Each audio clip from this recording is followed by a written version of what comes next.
Assalamualaikum warahmatullahi wabarakatuh. Halo Sobat Cuan, apa kabar? Semoga sehat selalu dan banyak rezeki. Jumpa lagi ya dengan saya Laras Lesdiantoro di edisi tanggal 3 Juli tahun 2025. Ya, kemarin market naik sebenarnya cukup tinggi ya, di atas 30 dolar nih range-nya. Tapi kalau dibandingkan dengan kebiasaan akhir-akhir ini memang jadi kayak sideways gitu. Tidak terlalu besar dan hanya nambahin high sedikit. Kayak cuma menuin syarat aja bahwa kalau open di atas open sebelumnya, high harus kena. Dan hari ini nih, pagi-pagi ini high-nya sebelumnya juga udah kena, open di atas open sebelumnya, target sudah kena, justru dia kemudian turun. Nah, kalau secara teori nih, secara teknikal nih, kalau dia berhasil melewati low ini, low sebelumnya di 3327, maka ya berarti high sudah kedapat. Dia akan mencari low untuk memvalidasi lower high ini. Jadi ini kan pola middle-nya itu kan turun ya. Jadi ini pola middle naik. Kemudian low before-nya pecah, berarti sudah gagal gitu, sudah berakhir bullish-nya. Nah, sekarang beruangnya yang merakit jalan, merakit jembatan di sini. Nah, kemudian biasa koreksi di kisaran 50%, lewat dikit nggak sampai 61,8%. Nah, ini koreksi. Nah, kalau kita ngomong weekly kan juga gitu ya. Jadi weekly kita itu open di bawah open sebelumnya. Targetnya low, tapi sudah kena duluan di hari Senin.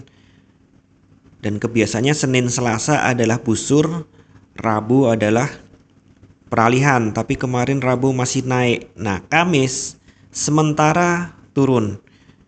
Jadi ada yang taking profit sepertinya di sini. Kemungkinan nih, kalau dia bikin low di bawah, apalagi close di bawah, kemungkinan dia akan mulai melanjutkan tangganya ini. Jadi jembatannya di sini ya. Mulai awal, kemudian ada koreksi, dia lanjut. Nah, begitu nanti low di bawah yang ini, maka dia sudah valid nih lower high-nya, dan ini menjadi lower low sebelumnya. Nah, kemudian mencari low berikutnya. Targetnya ini nih, di 3120. Tapi kalau itu kena, oh enggak, masih middle.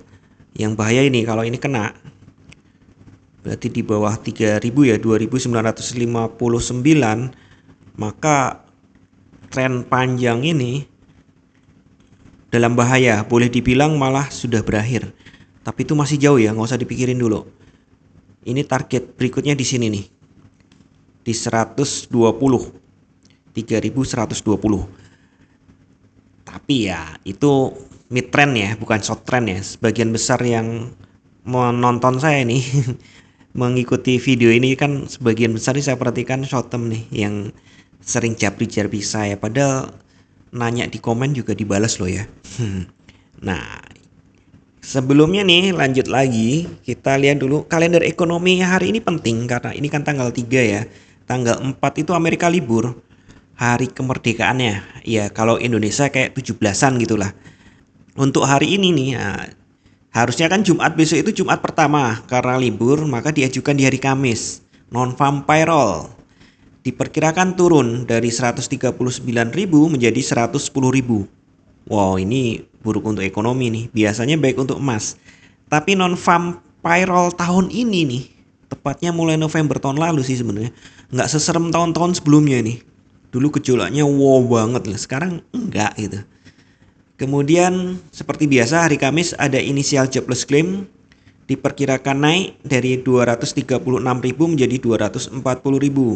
Ini juga good for gold, bagus untuk emas nih.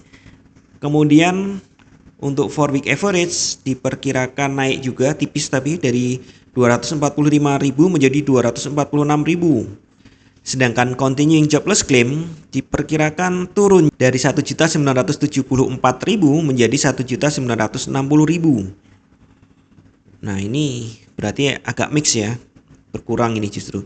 Kemudian unemployment rate diperkirakan naik.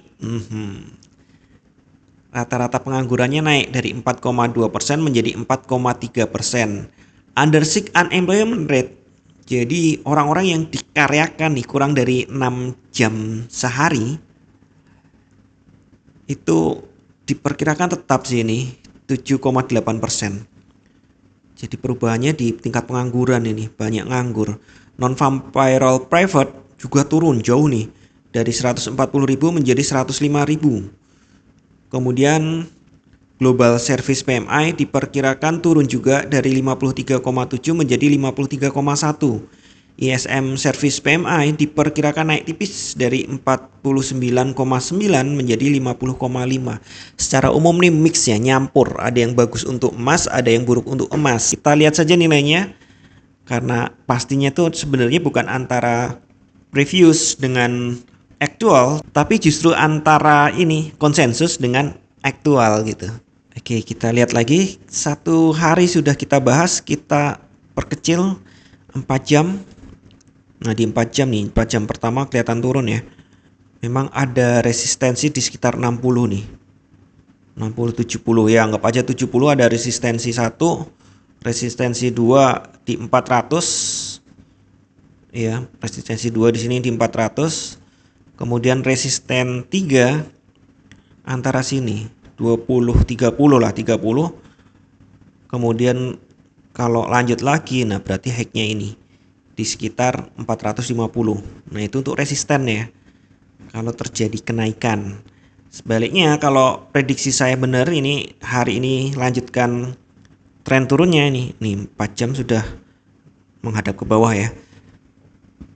Maka support berikutnya nih ya di sekitar nih 2730 lah, anggap aja gitu ya, genepin aja ya. Di 3330, kemudian berikutnya ada di 300, dan kalau lanjut ada di sini di 2375, dan kalau bablas lagi maka ke low berikutnya di 3246, 45 lah, anggap aja gitu ya. Oke, support resisten sudah saya sampaikan, news sudah saya sampaikan. Tren jangka panjang sekali lagi masih bullish. Tren mid, tren pertengahan sepertinya sedang merakit bearish. Nah, kemudian untuk short term intraday ini sudah saya sampaikan support resistennya. Kalau intraday kan gerak terus ya. Jadi Anda juga harus update terus. Kalau dari saya sepertinya nih ada tanda-tanda hari ini ada tekanan. Tapi bisa dikacaukan oleh news nanti ya, fundamental nanti ya. Kita cek ke 1 jam. Wah, 1 jam sudah turunnya udah panjang nih. Kalau dari 1 jam seharusnya sell di sini nih. Di sekitar berapa nih? Harusnya di sini ya. Iya, di sekitaran ini sudah sell, sudah boleh sell. Di jam 3 malam ya, kita masih tidur ya. Oke, kita lihat jam 6 anggap aja. Jam 6 jadi open market ya. Kita cek ke 15 menit open market gimana. Oh iya, open market juga boleh lah, agak terlambat nih, seharusnya sebelum close market. Nah, kalau kita lihat nih, seandainya kita lihat jam 6 ya mestinya kita ragu untuk sell ya, karena kondisinya sudah di sini. Oke. Nah, untuk nge-buy belum saatnya, karena 1 jamnya belum belum oversold. Oke, jadi pagi ini saya tidak simulasi ya. Dan seperti biasa saya ingatkan kembali, tidak ada satupun analisa market yang 100% benar. Anda tetap harus bijak dalam bertransaksi, atur volume transaksi Anda agar sesuai dengan kekuatan dana Anda, dan siapkan money management agar jika ternyata harga bergerak tidak sesuai dengan prediksi atau posisi terbuka Anda, maka Anda bisa segera melakukan antisipasi secara cepat dan tepat.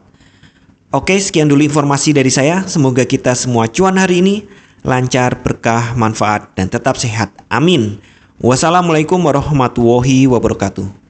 Equity World Futures, bawa kita terbang tinggi dengan strategi tepat.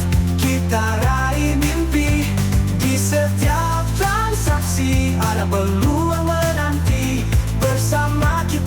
maju, takkan